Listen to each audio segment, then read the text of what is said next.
Hello, welcome back to the CashPT Lunch Hour. This is Aaron LeBauer, your host, and today my special guest is Irene Diamond. Irene is from California, and she's got a wellness center, Diamond Pain Relief and Wellness, which is a small practice in San Francisco in a home restored in 1906. So that's awesome. So Irene, thank you for being on the show. I really appreciate you spending time with us today. Yeah. Hey, Aaron. Good to be here. Thank you. Yeah. So, can you just give us a little bit of background information about who you are, how are you helping people, what are you doing, and just a little bit more about how'd you get to where you are, treating patients, some of the things that we talked about a little bit before the show, but also and the business you have. Just give us a little brief background about where you are and what you do. Sure. So the brief background is how I got into this whole thing was when I was 15 years old, I was doing acrobatics. I fell off a guy's shoulders and I broke my neck, complete paralysis, fracture of C5 and 6, and in chronic pain. And the only thing that got me out of it was massage and some manual therapy. So I kind of got the ball started way back when. Fast forward, I went to college and got my degree in rehab therapy, which is similar to physical therapy. I created my own major, and at the time, looking back, I probably should have called it physical therapy, but we called it rehabilitation therapy. So my degree is in that with a background in movement therapy. I was a dancer, gymnast, and so I wanted to have a practice. I thought at the time helping kids with doing dance movement therapy, and my practice now is in San Francisco. We are in an old Victorian home that used to be a home, but now it's our treatment, our clinic. And so it's kind of fun.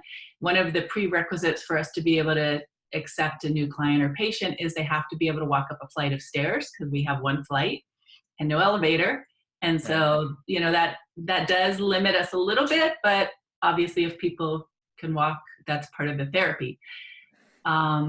And we started the practice I started the practice, I should say, in this location 20 years ago. So 1998. No, wow. Sorry. Yeah, 1998.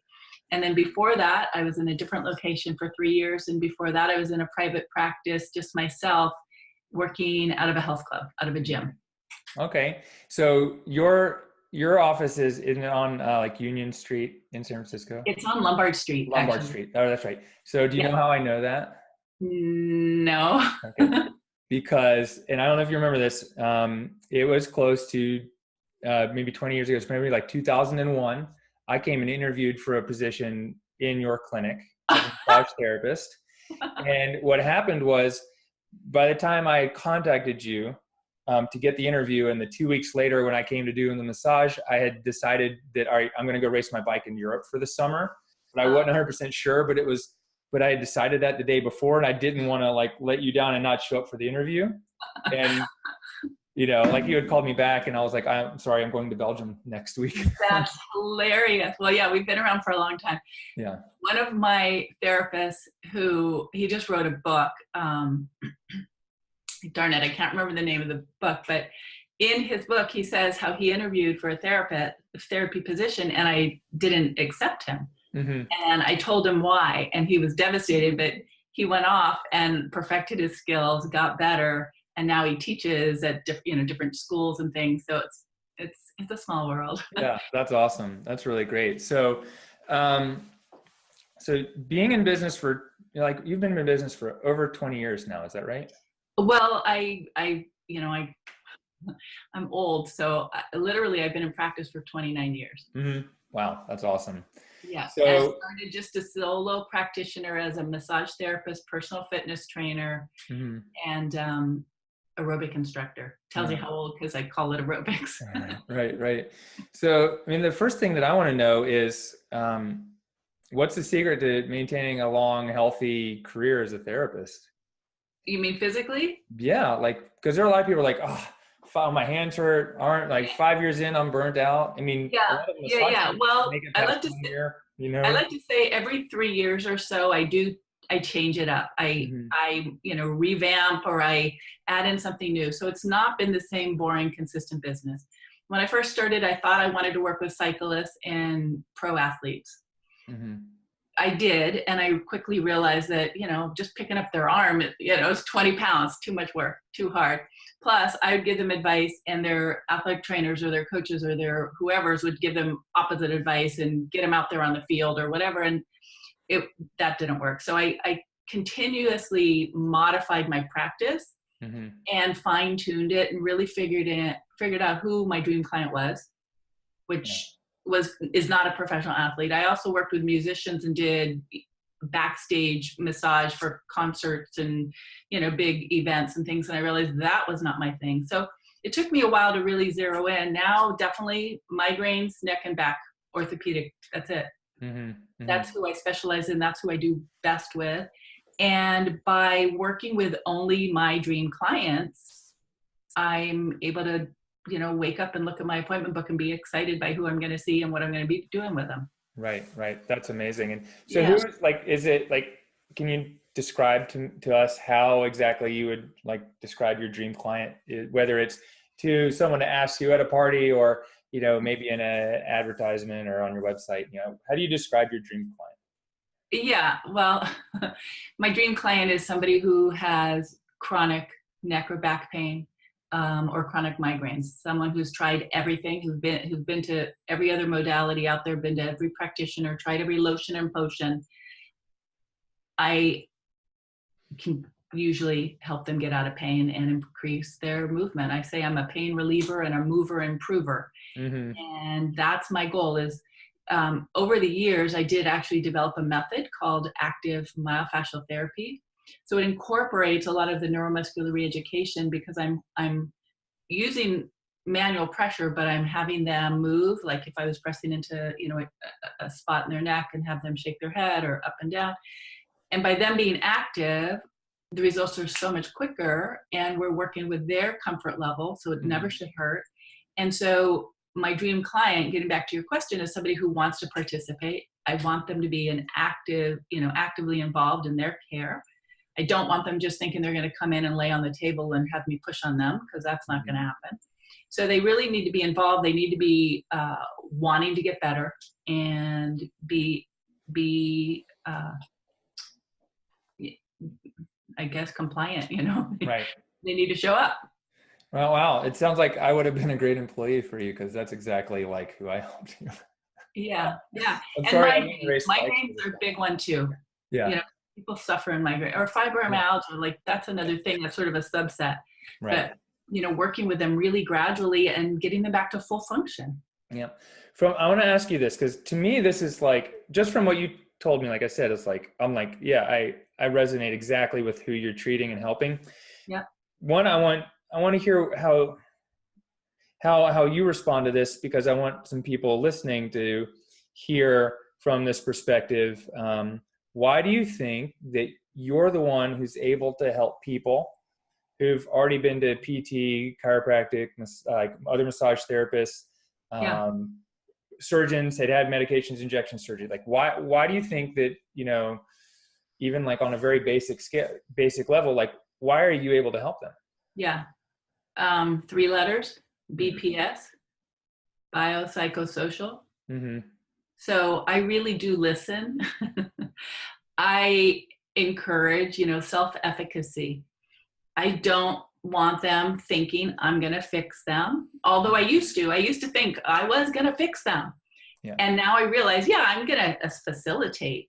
But the reason I think people get such quick results is I listen to what their complaint is physically, but also, I sort of read between the lines, right? Mm-hmm. So I hear their frustration. I hear how it's limiting their life or their work or their relationships. And I bring that in so they see the reason, mm-hmm. A, for therapy, and B, why they should do their homework, and come back for their appointments. So mm-hmm. That's, just talking, listening, being present, really caring. I mean, it sounds so cliche, but I think 99% of it comes from that. Yeah. Are you finding that they haven't had that opportunity to share that with anyone else? Or they've shared it, but the person hasn't really heard it or listened. Mm-hmm. or addressed it. You know, maybe they heard it, wrote it down, put it into the computer or whatever, and then moved on and did their just routine, you know, low back, let's do these 3 exercises. And I'm like, those 3 exercises are stupid. Yeah. You know, I mean, I like this thing is like, I hear the same thing like for years. And, you know, even when I was you know, here's the thing from my perspective, when I was in California, I was a massage therapist doing massage, and people were like, Aaron, I know if I tweak my back, I can come see you. And at that time, physical therapists didn't have what we call it direct access, the ability to see a patient like the same day or without a referral. And I was like, wow, like no one else is touching you there. No one else is like actually sat and listened to what's going on. Yeah. And that's a problem with, you know, physical therapy as a profession, is that we, you know, like we're not taught to do the things that you just described. Like I was not taught that when I went back to PT school. Like that's stuff I learned, you know, when I went to NHI for, you know, massage therapy. It's like, you know, how to sit and listen and talk to people. And it was just, so I didn't even think I was going to ask you these questions before we started, but just listening to it, I was like, that's exactly, you know, my experience too. So, you know, it's one of those things. I went into PT thinking I was going to solve that problem, and it's still the same problem. People have, like, you know. And when you say it's still the same problem, that problem is what? That the PTs aren't listening? Yeah, people aren't listening. I'm seeing patients that have already been to medications, injection, surgery, PTs, massage, chiropractic multiple times. They've had multiple things, and they're finally get to us. And we listen to them. We look at their whole body. We get them to participate, like you said. They have to be involved in their own healing process actively, and we do a lot of hands-on manual therapy, soft tissue massage techniques, etc. Yeah. You know, and it's just, there it is.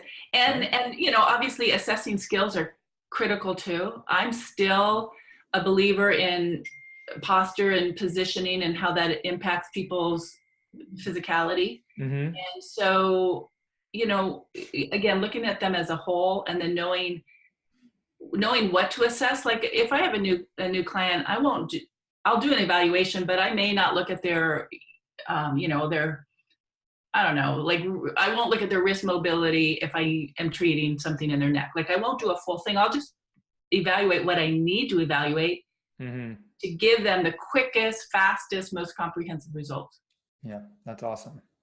And because I'm not licensed in California, nobody's licensed as a rehab therapist or massage therapist or personal trainer.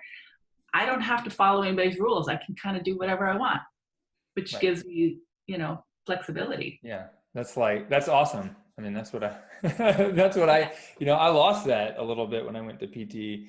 And it's great to be able to have the kind of ability to do what's right for your patients and not have to, you know, do things that are, you know, being dictated by whether it's reimbursement or a practice act where people are afraid, you know, it's just rules that people are afraid of, you know, you're going to take their patients away from them. Right. So, but also I have to be truthful. You know, I've got PTs who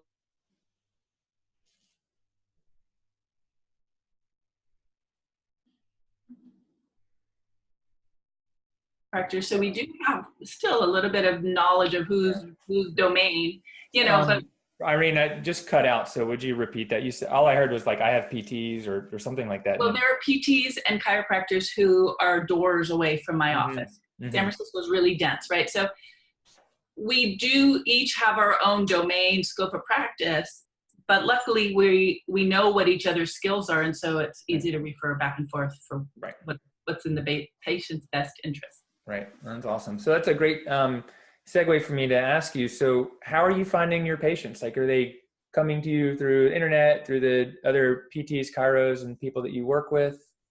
Yeah, we do get a lot of referrals from pain specialists, MDs, and osteopaths, orthopedists, things like that. So that's a chunk of it.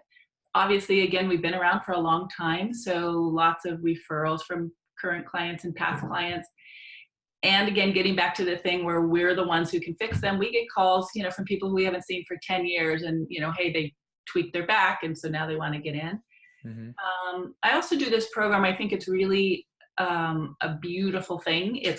We call it our We Give Back program. Okay. Where and we've done this, I think, since 2003. I was going to look it up, but I didn't. Every single month, we donate over 25 free massage services. Oh, wow. Every month, every single month. So that's like $2,300 per month that is given to a different group in our community. So, for example, the group that we just finished in October were teachers. And that, that gives community goodwill. Mm-hmm. It gets our name out there, and we get new clients. Now, some clients will just come in for that free session and we won't see them again. But obviously word of mouth and people who like it and people who get results, they stay on. So it's something we've done for years. Every single month it's a different group. And it's one of the best things we do. I have other therapists who've contacted me and said, hey, how do you do that? We want to do a We Give Back program too. Right. And when they start implementing it, it works really well. Well, that's awesome. Are you the only one providing the services, or do you have other people working with you? No, I don't do massage personally myself, so I don't even do it. Uh-huh. Our massage therapists do. Okay, Yeah. great. And then what are some of the other marketing strategies that you've used, like, ways to get the word out to people? Public speaking is really one of the best because people get to know you. So yeah. I definitely I should do more. My goal was 4 this year. I think I ended up doing 2 because you get busy, but going to neighboring groups who need speakers, finding where your dream clients are, right? So again, like there's a shoe store down the street from us that does orthopedic running shoes and things like that. So I gave presentations there. It's an hour presentation. You get in front of people, they get to know you, they get comfortable with you, and it's pretty much a slam dunk. Yeah. Is there anything that there's strategy about how to use public speaking, but even if you don't follow any of the strategies, you just show up and you're just there and friendly and nice. Right. And ask people if they want to see you, make an appointment, or here's my card or whatever. It'll be a really good way to get out in the community. Awesome. What's the best strategy you've used in public speaking to get patients to book an appointment with you or become a patient or become interested? Is there something that you're saying or the way you're structuring it that's better, that works better than just showing up and giving out cards? Oh, yeah, there's a lot. You want people to experience their pain. Again, I'm a pain relief specialist. So I'll have people stand up and I'll have them do like side bend to the, and rotation, and have them be involved in them, raise their hand when I say, does anybody feel discomfort, when they turn to the left, does anybody feel it when they're right? So the more involved they get, and the more they say, yes, I have pain here. Yes, I can't do this. Yes, this refers, whatever, it gets them really clear and present on their present pain. Therefore, the need to solve that or resolve that or help improve their life is right there in front of them, as opposed to if they're just sitting listening to a lecture. Right? Because that's boring and it doesn't get them involved. So for asking questions about how they're feeling, how long have they had it, maybe have some people share. That's a really important piece. So everybody can say, yeah, that's me too. And then before you end your presentation, again, this can be 30 minutes or 45 minutes, you can show them one simple thing, like a simple shoulder roll or neck stretch or something that pretty much everybody can benefit from. So they start getting value already. Right. And then, they see, they see that you know what you're talking about. And if it helps them relieve a little bit of their discomfort already, they're going, wow, that's really cool. If she can help me do this in this presentation, then imagine if I get into her office. So then, and then there's lots of ways of structuring appointment scheduling. In the past, I've had my business cards that have had appointment dates on the back. So this is a cool little trick. Before you leave to go to the presentation, you maybe have 3 appointments open. So you'd write, the date and the time. And so then before you end your presentation, you say, I've got 3 appointments. The times and the dates are on here. Who would like, whatever the date is, and you say it out loud. Or who has pain above a 7 out of 10, who's available to come in to me on this date. And, you'll get like 2 people or 3 people raising their hands. Wow. And you can do it for a paid session, or you can do it for a free session. Either way. I mean, if you really want to make sure people raise their hand, you do it for free at the beginning, because that way there's no risk to them aside from spending their time to come see you. But that way you get people sort of vying to get into your appointment book. Right. If you only have 3 and you have a group of 10, probably 3 people are going to need and want your help. And so then other people see that they're, rushing to get an appointment. So you give them the card and you just say, call my office and we'll get, we'll confirm the details. But the other people who didn't get that, they'll want to get in your book as well, or they'll want to make sure that at least you stay in touch with them. Right. So that's a cool little trick. I like that. That's awesome. Yeah, it's a scarcity, and there's a scarcity strategy, as well as the whole like getting someone to say yes multiple times. Before you even ask for a sale is a great sales strategy, and as well as the giving results in advance. Right. Yeah. Give results in advance. People go, oh yeah. If I imagine if the results you got for free, imagine the results you get by, for the full paid session, it's like, oh, I feel awesome. So yeah, that's incredible. That's great. And one of the things, the discussions, we had before, and you had shared a little bit in the CashPT Nation group, was some about your wellness programs. So how do you have that set up? Like, are people going and coming in to get some treatment with you and then going into a wellness program? Or is it something you sell in the beginning? Where is that? And how do you kind of have that set up? Okay. Tell me what you're referring to when you say wellness program. Well, you had mentioned that ongoing. So ongoing treatments or memberships. Got it. Yeah. Yep. So our wellness center follows what I call the 4 phases of care. People come in at suffering, phase 1. We get them to correction, which is phase 2. Phase 3 is maintenance. Maintenance is our goal for everybody. So most practitioners, they sell one single service, or they'll sing a plan of care, did I say sing? Yeah, that's okay. They will sell a plan of care and then, finish and say, see you later. And the patient walks out the door. So the goal, I believe, for every practitioner is to keep people in their practice, not keep them in like dependent, but just maintaining the level that they were able to achieve. So each patient might have a different need, but somebody might just need to come in once a month for some, 30-minute fine tuning with some manual therapy. Somebody else might need to check in once a week to make sure they're doing their exercises. So the maintenance literally is a benefit to the practitioner and a benefit for the patient, right? So we have it on our website, but our membership, we call it the Diamond Club. The Diamond Club's by invitation only. And so we don't let everybody in. We need to keep it small because we are a small practice. So we limit the number of members we have.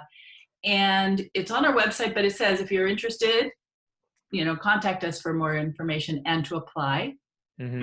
So again, that sort of scarcity model is there, which is great. And then, for example, when we do this We Give Back program, we will, when people are checking out, we'll say, obviously we've had sort of a conversation before, so we know what they might need for future care. But we'll say, as part of our We Give Back program, that includes an invitation to join our Diamond Club. And then again, we don't push it on people. We'll say, would you like to hear about it? And so it's all about, how to introduce things gracefully without feeling like you're selling. Right. So I ask a lot of questions. Would you like to, did you and your therapist talk about future care? And maybe they did, maybe they didn't. If they say no, then I might call the therapist out and I might say, hey, James, what do you think we need to do with Erin? And James will help Erin decide, should they come back, how often, et cetera. So again, if the membership is for maintenance, it's not for correction. So that's the distinction. If there's correction, then that would either be a few single sessions or that might be a program, right? Got it. And then, so it's introduced, it's dropped sort of in conversation along the way. The therapist might mention it. And then if they want to sign up, we sign them up there. And if we do sign them up there, we waive the initiation fee. because they're signing up there. And if they say they need to think about it, not a problem. You'll just, pay the initiation fee later. Okay. And that's awesome. And then do you have like are people paying the initiation fee, or people just deciding yes or no pretty much? Both. Okay. Both. I just had somebody sign up the other day who just needed a day or two to think about it, and she paid the initiation fee. Now, our initiation fee right now is $25, but we actually are going to be going up to $100. Mm-hmm. And I like to test, I'm a kind of a marketer gal, so I like to see what's going to happen. We have never raised our initiation fee, so it'll be interesting to see if that really motivates people to sign up sooner. Yeah. I think there's like, I've used similar things and seen them, and I know there's like a level at which people will sign up sooner than later. Yeah. And then there's a point at which it doesn't really matter. Like I was on the not the buying end, but not the salesman end of a course program recently. And it was like $645. And I was like, whether I pay that now or not, like the price isn't my objection. Like the price, like for some things, price doesn't really matter. And some things, price makes a little difference. So. Yeah. And $25, that's right. That's not, people aren't going to go, wow, I can't wait to save $25. I'm going to do it. That's why I want to try 100. Right. And again, I could say at some point, if it's 100, I could say, if you need to think about it, if you call me back within, by Wednesday, then instead of 100, it'll only be 50. Right. Right. Like there's variables there. So it gives us a little leverage. Yeah. Yeah. That's awesome. Are you doing similar things with your, are you selling like rehab packages and programs? Are you doing similar pricing strategies with those kinds of things? So we don't sell packages. I kind of have a thing against packages. Because usually packages are series, like, buy 10, get one free sort of thing, right? Which I think nobody should do. The way I differentiate is, so again, a membership is for maintenance. A program would be for reaching a goal. So it literally has a start and a finish. So starting wherever they're at, maybe their goal is to be able to run a marathon. Maybe their goal is to get rid of pain. Maybe their goal is to be able to raise their arm. So that's a program. And a program, we have one standard program, which we call our accelerated pain relief program. So it's an evaluation in 5 sessions. I have that program, and also one of our therapists has his version of that program. The prices are different. He does his thing, I do my thing, but it's still structured as the same program. Got it. So, like today, like a couple days ago, a patient who has not seen me emailed and said, hey, Irene, can I get in on November 19th? And so I emailed back. I said, did you want to see me or did you want to see your therapist? And she said, either. It'd be an honor to see you. Now, she doesn't necessarily know that there's a big price differentiation.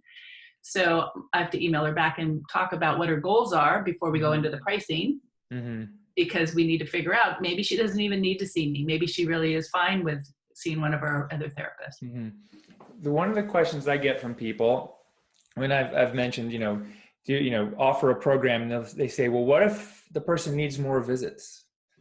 Or what if they get better before we use all the visits? Can you share with us what you guys do in those cases? Yeah, for sure. So that's why it's only 5 sessions. Because if they get better before the 5 sessions, then I didn't assess them correctly. I mean, unless it's a miracle, right?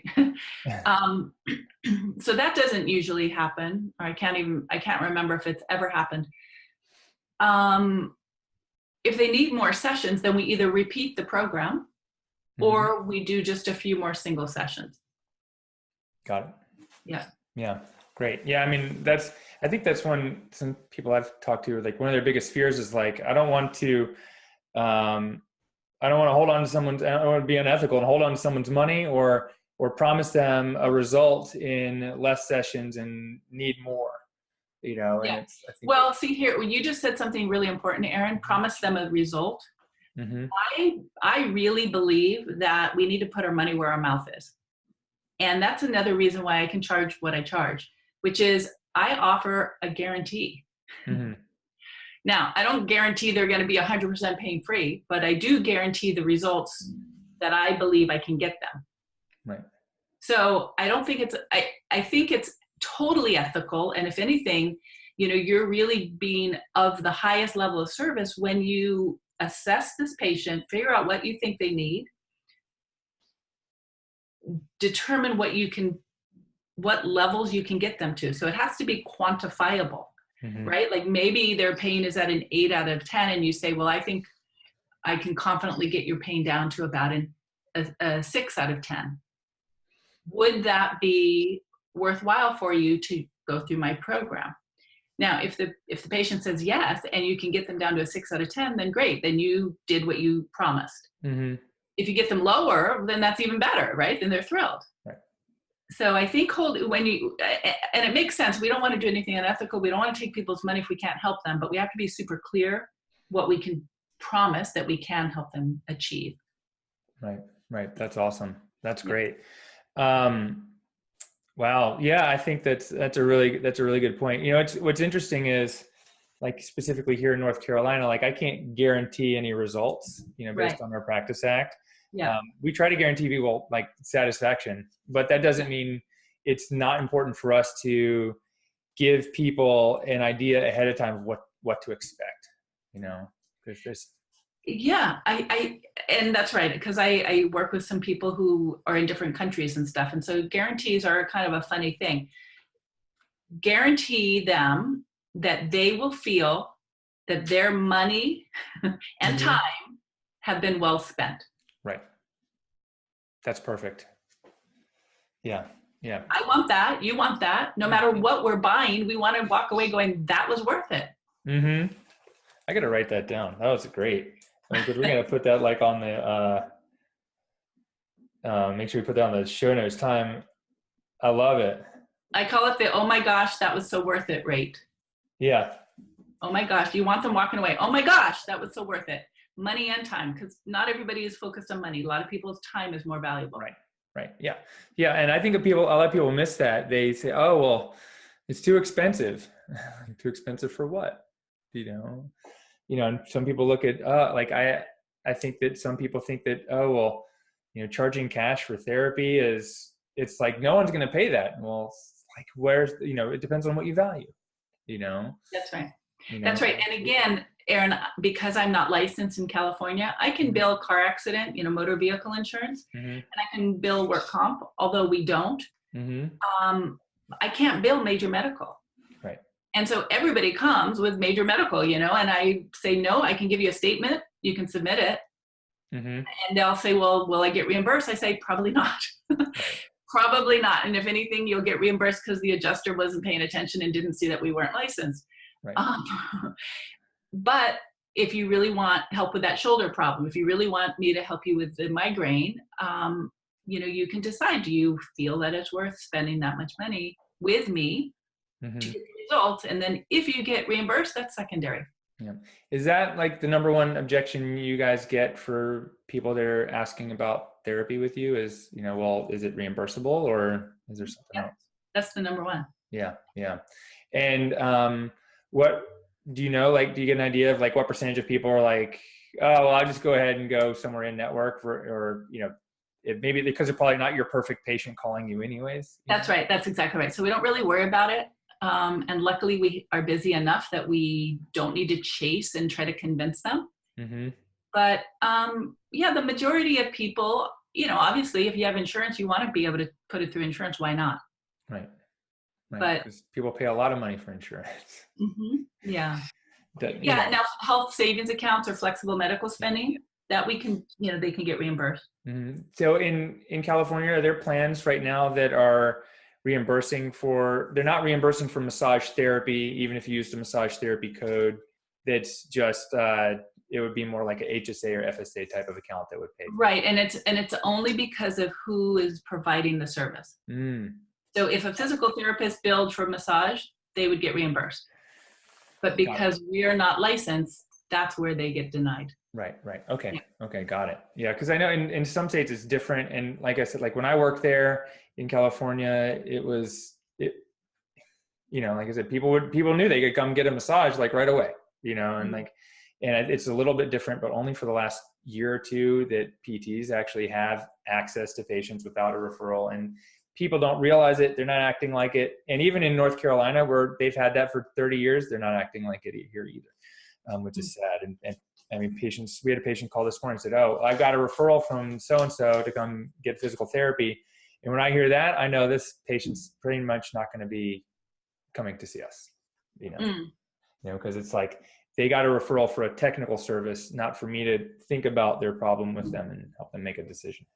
Got it. You see? Right. And when we get a client who calls and says the same thing, I got a referral for physical therapy, I say, great, let's talk about this because we don't do physical therapy. Mm-hmm. Right. And then you have to go back to the doc and say, hey, can you rewrite this script? Right. Yeah. Do you have people calling you for the wrong things quite often, or like that? Like, do you get these calls often? Yeah, but I know that, see, again, I'm always thinking sales. So I think, okay, how can I turn this around? Yeah. So yeah, they're in pain. That's why they have a script for PT. What's going on with your shoulder? What's going on? Why do you need physical therapy? And then I talk them down from the ledge. Right. That's awesome. What's one of the best questions you ask people when they call for the first time to try to really get that information out of them? The information of which? Like what they really want. Like, so if I call you and I say, hi, Irene, it's like, I have a prescription for physical therapy, or I think I need massage or physical therapy, whatever. It's like, if I don't really know what I'm asking, what question would you ask me as a prospective patient to really get to the bottom of why I think it's important that I need to come see you anyway? Totally. So yeah, I have a whole sequence that we teach our front desk to ask. And the first question along those lines is, great, I'm glad you called, Irene. Mm-hmm. So what's going on with you? Do you have any pain or injuries? Are you looking to take care of, or is there a goal you're trying to achieve? Yeah. I'll leave it, open-ended, sort of like that. And they'll be like, oh, well, I'm I'm training for a marathon, or I'm pregnant and I want to make sure I get through this labor and delivery well, or I fell down the stairs and I tweaked my back. Mm-hmm. So that gives me an understanding of why they're even calling. What is their intended goal? Now, if they call and just go, out of the blue, hey, can I get in at 2:00 for a massage? I'll say, did your doctor refer you, or how did you hear about me? Mm-hmm. I mean, I'll say that all the time anyway, and that's a key piece too. Did your doctor refer you, or how did you hear about me? Right. And I don't just say, did your doctor refer you? Because then they'll say yes or no, and then that stops it, right? Oh, I found you online, or oh, so-and-so referred me to you. I'll say, great. So do you have any pain or injuries that you're looking to take care of, or is the goal for relaxation? Right. Because if they're saying massage, I need to know what do they want? Mm-hmm. That's great. So this is the key. Here's a key thing that I want everyone to understand listening. So listen, why is it important not to ask yes or no questions in this type of interaction and interview with patients? Yeah, because it just stops the conversation. And then you feel like an interrogator. So if I said, did your doctor refer you? No. Oh, how did you hear about me? Internet. Mm-hmm. It's just like too staccato, and it doesn't feel good. It's better to have a nice, easy conversation where really it feels like a conversation with a friend. Right. And again, we operate as what I call a precise private practice. That's a name I gave this sort of concept of being super selective of who we bring in as patients to begin with. So we used to be open to the public. Mm-hmm. Come on in, we'll take anybody, because we wanted to be busy. We wanted to have quantity. Now our focus is quality. Mm-hmm. So when I say, how did you hear about us? Did your doctor refer you? I might also throw in, well, we take appointments just by request or referral. Right. How did you hear about us? Did your doctor refer you, or somebody else? And that then again plants this little seed in their mind. Oh, I have to be referred, or, oh, I have to, request to get an appointment, as opposed to just the person, hey, can I get in at 3? Right. They're not as invested. Right. And it's just like, it puts you on the same playing field as everyone else, That's right. Massage envy. I don't know, do you guys have Massage Envy in San Francisco? Does that even survive there? Yeah, we do. Yesterday I went to a chain because I was home, and I was like, you know what? I just want to get in and get a massage. Yeah. So I booked an appointment at a chain, and it's so funny because again, I'm there as a client, but then I'm also thinking business and all this stuff. Right. It serves a purpose for relaxation, Yeah. So there's nothing wrong with them, but you're right. If you ask different questions, you'll attract a whole different group of clients and patients. Yeah. I mean, Massage Envy does do some things right. And, and I'm going to say like on their sales strategy, their pricing strategy, they have this membership, monthly membership type of program. They incentivize you to come in more often. I mean, all things that are aligned with what relaxation massage is supposed to be. Yep. And it's, so there's some things that like I learned from, like when I first went, I was like, wow, like how can I incorporate this in my physical therapy business? I was like, there's some things in there that like I'd love to do. And at the same time, I know that, they overwork a lot of their employees, their massage therapists. Yeah. Well, and again, we can learn from all different industries, and we should, because what's working in a completely different industry is good stuff. The gardener who has contracts with their customers to go and do their lawn every month, that's a membership. Right. Right. What's the number one thing that you've learned maybe from another industry that you've put in your practice and found really successful? Well, the guarantee was a huge one when I started doing that.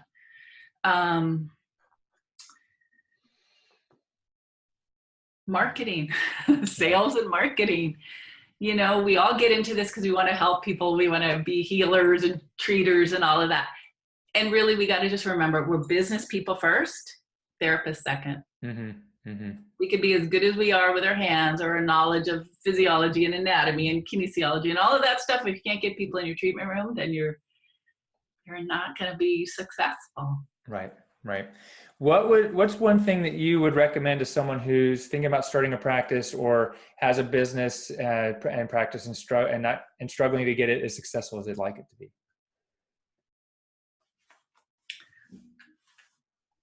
It comes back to listening, being present, asking for referrals. Mm-hmm. And, I'm all about right now, grace and ease. I literally treat 9 to 12 people a week on 3 days a week. So I've really cut down my practice. But at the beginning, man, I was hustling. I was working my butt off. I was being available. One of my friends was a podiatrist, and he said the key to, and he had a successful practice. And he told me when I was first starting my practice, the key is being available. Right. And, I'd be leaving for the night and it'd be 8:00 and somebody would call, can I get in? And I'd say yes. And at the beginning, I needed to do that because I needed the money, and B, I wanted to get my hands on people so they could spread the word. Mm-hmm. And so if I had turned people away, like a lot of therapists, I would call and say, hey, we've got a client who wants an appointment. And they'd be like, oh, I'm going off to lunch, or, oh, I just threw my laundry in the washing machine and I can't leave now. And I'd be thinking, you're killing your practice. Right. Put the stuff in a bag and come in here, see a client, because who knows if that client becomes a regular and tells 7 of their friends. Right. So at the beginning, put in the time, put in the effort. Here's a really key piece. Seth Godin, the author, I got this from him. Make an invisible service visible. Make an invisible service visible. And I have to say it twice because it took me a long time to even understand what that meant. Yeah. And what it means is, let's say we close at 8 and somebody wants to get in and see me. And I say, yes, I can see you at 8 to 9. Tell them I'm making an exception. Our office hours are 8, but I can stay and help you.